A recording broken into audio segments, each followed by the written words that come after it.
Hello, home cooking ജേർണലിലേക്ക് എല്ലാവർക്കും സ്വാഗതം. ഇന്ന് നമ്മൾ ഉണ്ടാക്കാൻ പോകുന്നത് കായ മെഴുക്ക് വരട്ടിയാണ്.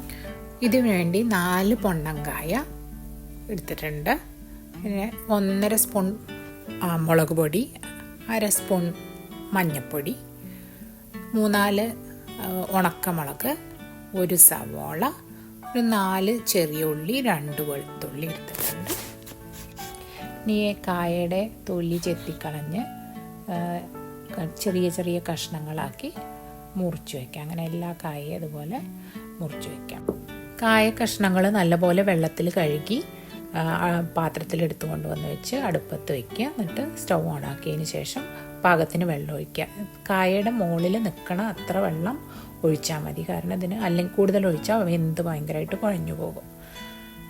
ഇതിലേക്ക് എടുത്തു വെച്ച 1.5 സ്പൂൺ മുളക് പൊടിയും മഞ്ഞൾപ്പൊടിയും ചേർത്ത് പാകത്തിന് ഉപ്പ്, 1 സ്പൂൺ ഉപ്പ് ആദ്യം ചേർക്ക്. പിന്നീട് ആവശ്യമുണ്ടെങ്കിൽ കൂടുതൽ ചേർക്കാം, നമ്മൾ ടേസ്റ്റൊക്കെ നോക്കിയതിന് ശേഷം.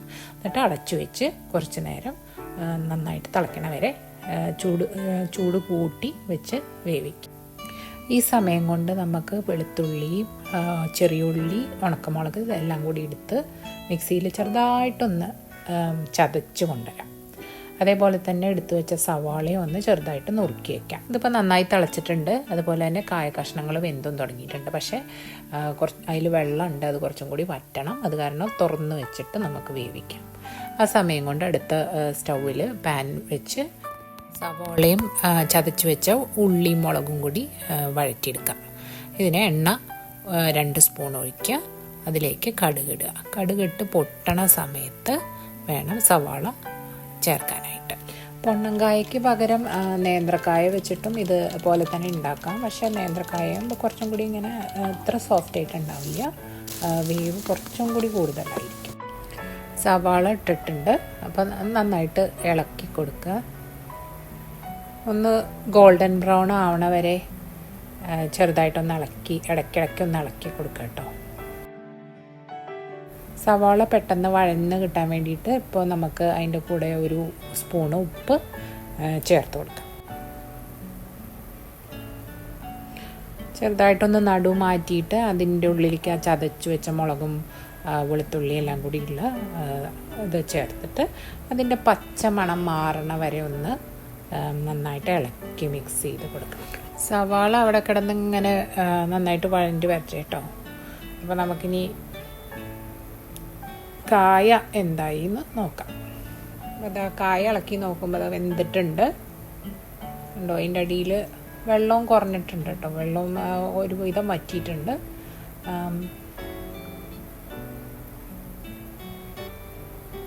കായപ്പോൾ ഒന്ന് ചെറുതായിട്ടൊന്ന് എടുത്ത് നോക്കിയാൽ ഇത് ഇങ്ങനെ പൊട്ടിച്ച് നോക്കിയാൽ പെട്ടെന്ന് തന്നെ പൊട്ടണുണ്ട്. അപ്പോൾ അത് ആയിട്ടുണ്ട്, വെള്ളവും വറ്റിയിട്ടുണ്ട്. ഇപ്പോൾ നോക്കുമ്പോൾ ഇനിയിപ്പോൾ സ്റ്റൗവ് ഓഫ് ചെയ്ത് വയ്ക്കാം.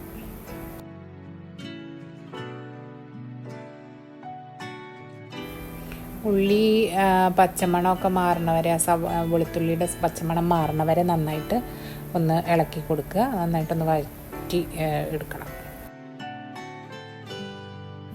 ഉള്ളി റെഡി ആയിട്ടുണ്ട്. അപ്പോൾ നമുക്ക് ഇതിലേക്ക് കുറച്ച് കറിവേപ്പിലയും കൂടി ചേർത്ത് കൊടുക്കാം. ഇളക്കി മിക്സ് ചെയ്തതിന് ശേഷം സ്റ്റൗവ് ഓഫാക്കി വയ്ക്കാം.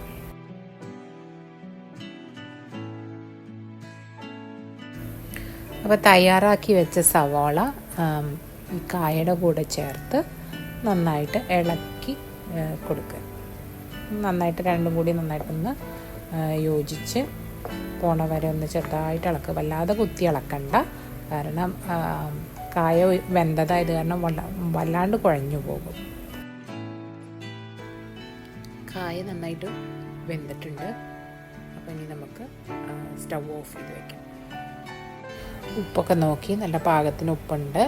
ഇനി നമുക്കതൊരു വിളമ്പാനുള്ള ഒരു പാത്രത്തിലേക്ക് മാറ്റി വയ്ക്കാം.